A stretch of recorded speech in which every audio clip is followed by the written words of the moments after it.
Welcome to Global Indian TV. I'm Satish Rai, and as you can see, joining me is Professor Subramani. Welcome to the program, Professor. Okay. As you will recall, we have been talking about advanced creative writing, especially writing a novel, and we have talked about subject and character. And today we are going to discuss how a novelist will control the vast material which is contained in a novel. So, Professor, tell us, if I'm attempting and struggling with the material, how would I control those material when writing a novel? It does not matter whether you're writing a small novel or you're writing a big novel. You have to maintain artistic control. And it is that artistic control that makes your work an aesthetic object. When you think about a small novel like Joseph Conrad's Heart of Darkness, or think of a big novel like Gabriel Marquez's Love in the Time of Cholera, what distinguishes these works and what makes them work of art is the artistic control that these writers have.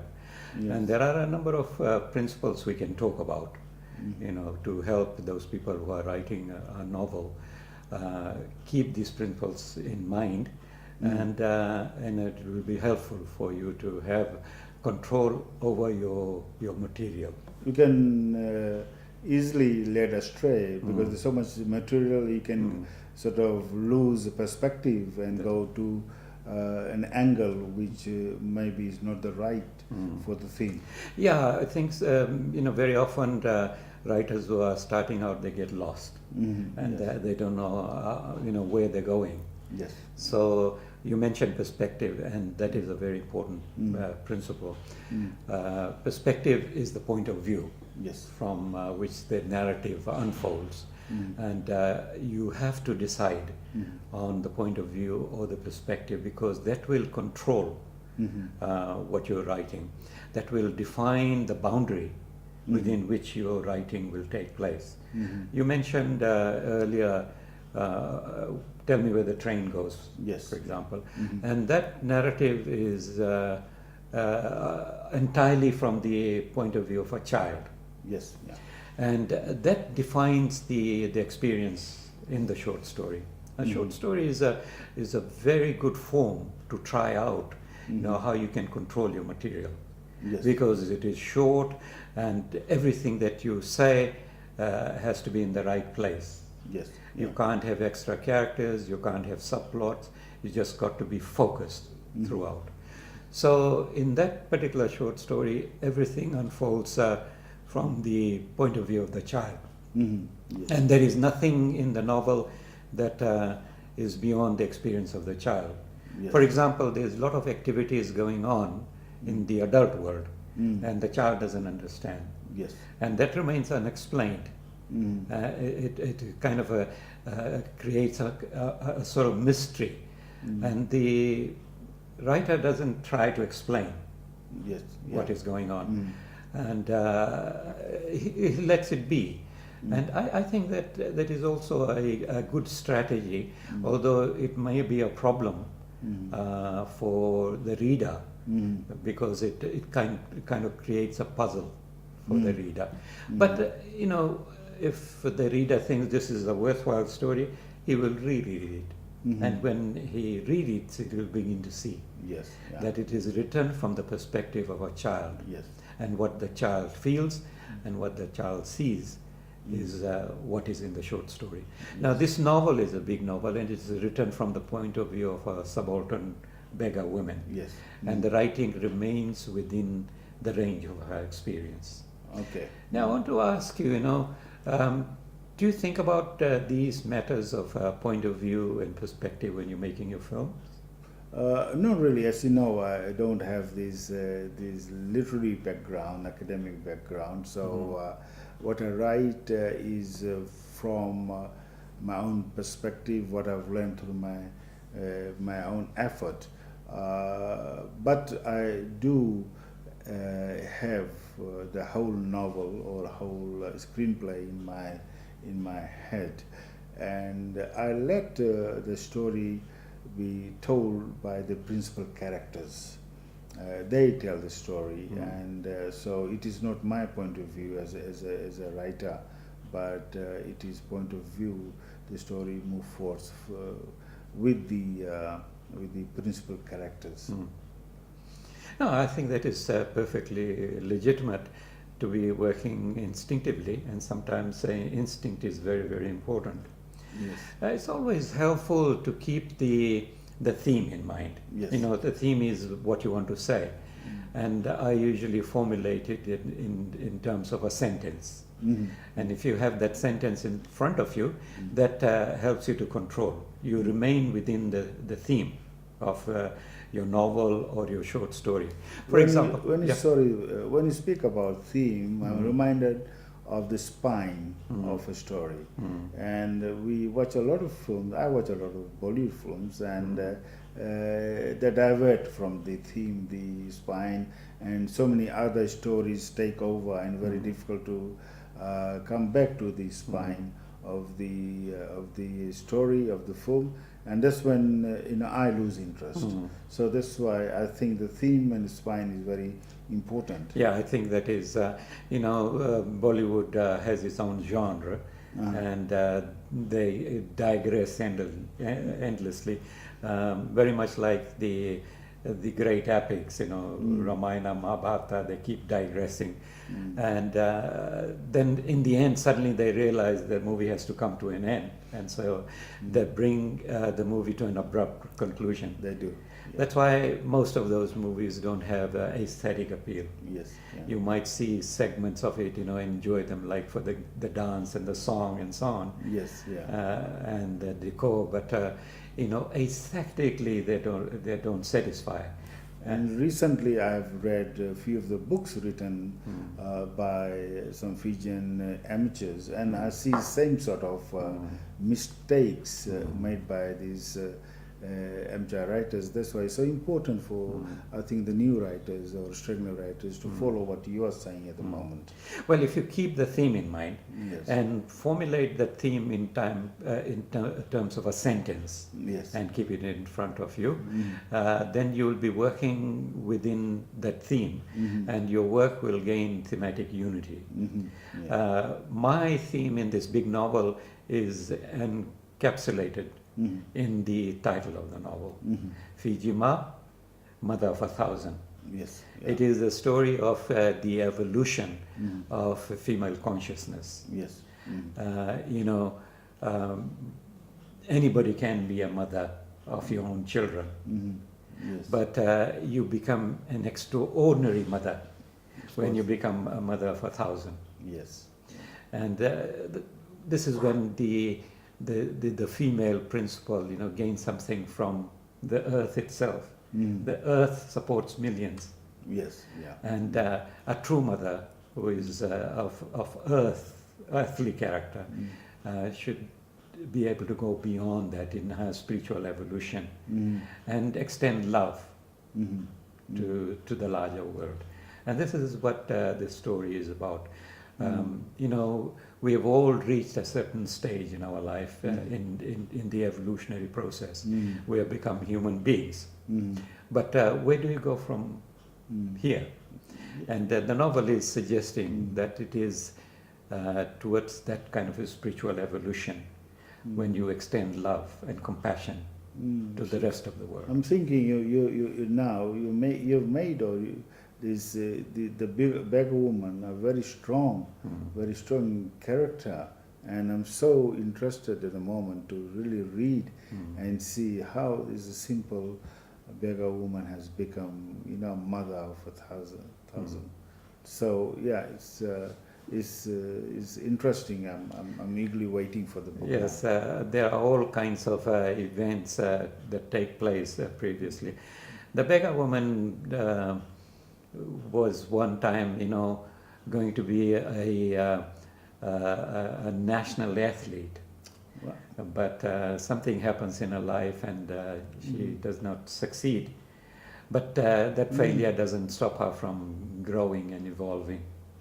And so that's part of the intrigue of the novel. Yeah, I am intrigued now. Yes, that's right. Yes. And that is what intrigues this filmmaker in the novel, the Yes. young woman. She wants to find out what is it in this woman that makes her mother of 1,000. And it happens in real life as well. People don't achieve, they want to be somebody, and then they don't get it, and they go down in life. And That's right. Yes. So, It's easy to go down. yes. So It's we very- can relate to that. That's right. Yes. That's right. How does the thematic unity work in your films? Like you, I'm very particular about the theme in film industry. It's called the spine of the film, and like you, I follow religiously the theme. I don't want to divert. There may be small subplots coming in, but I never digress from the theme or the spine of the film. Yeah. Yeah, in a big novel there are many subplots, but you have to always keep in mind that there is a theme, and whatever subplot you have must support the theme. Yes, and also in my films, there's a message. So message starts over there and ends over there. So you cannot divert too much from that message and the theme, hence the theme of the film. Let's proceed with other principles Yes. which help you to control your narrative. And I want to talk about place, because place really locates the characters Yes. and exercises control. In this particular novel, there is one place where the woman is located at the start of the novel, and that is in the street. Yes. So that the street becomes a very important place.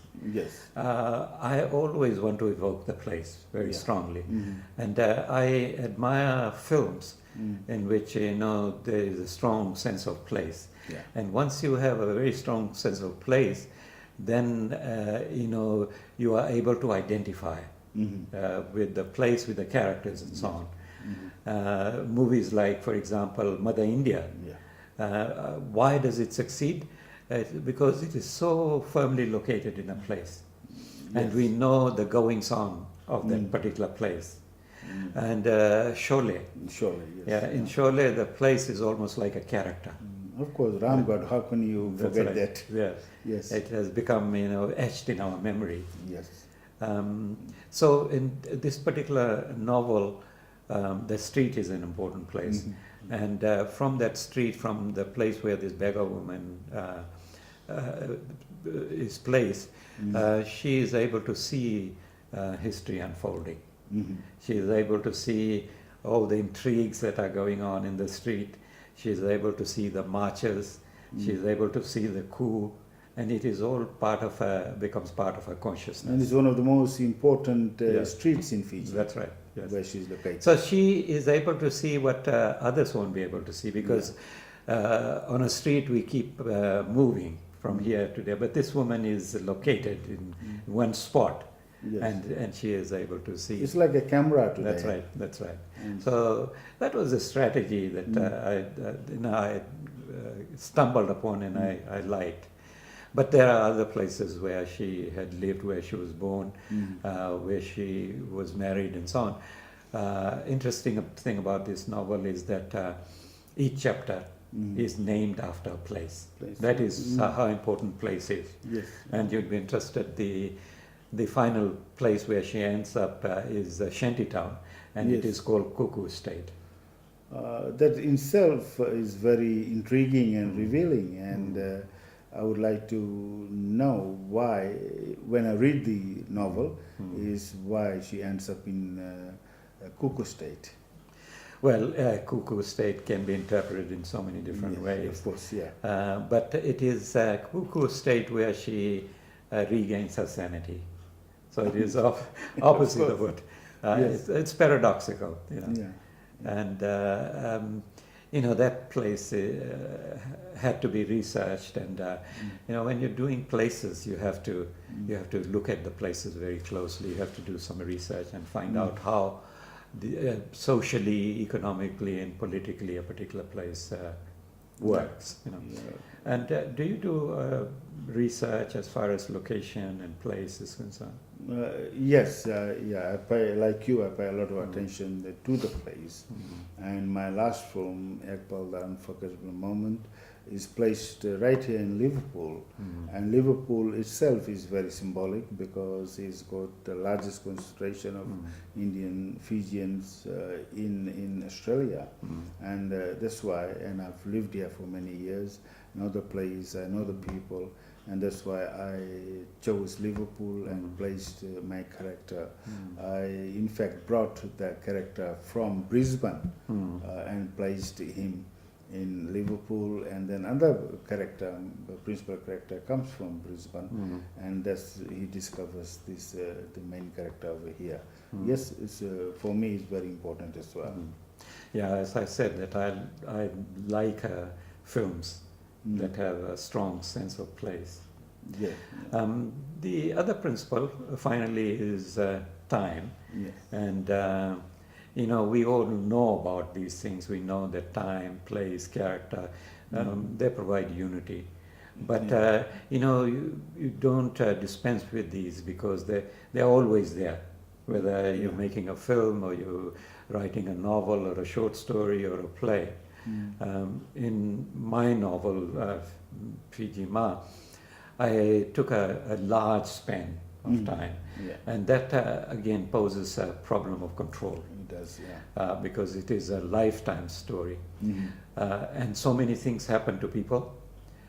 People go to so many different places, and there are so many things happening in the background. How do you, this lifetime, how you select what to keep and what to omit? Yes, that's a very important question. First, you got to bear in mind what your theme is. I'm thinking about the evolution of a character, the evolution of a consciousness. And I have to think about events that help the growth of this particular character.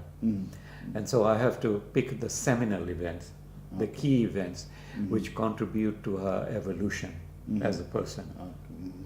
And I have to also think in terms of the larger events in the country that gives you the flavor of political and social events that are taking place. And I have to be selective about that as well. I think that I suddenly realized that's a very important part of control. Yeah, because if you don't choose the key ones, and you can get sidetracked with the irrelevant facts, which maybe the readers don't want to know. No, that's right.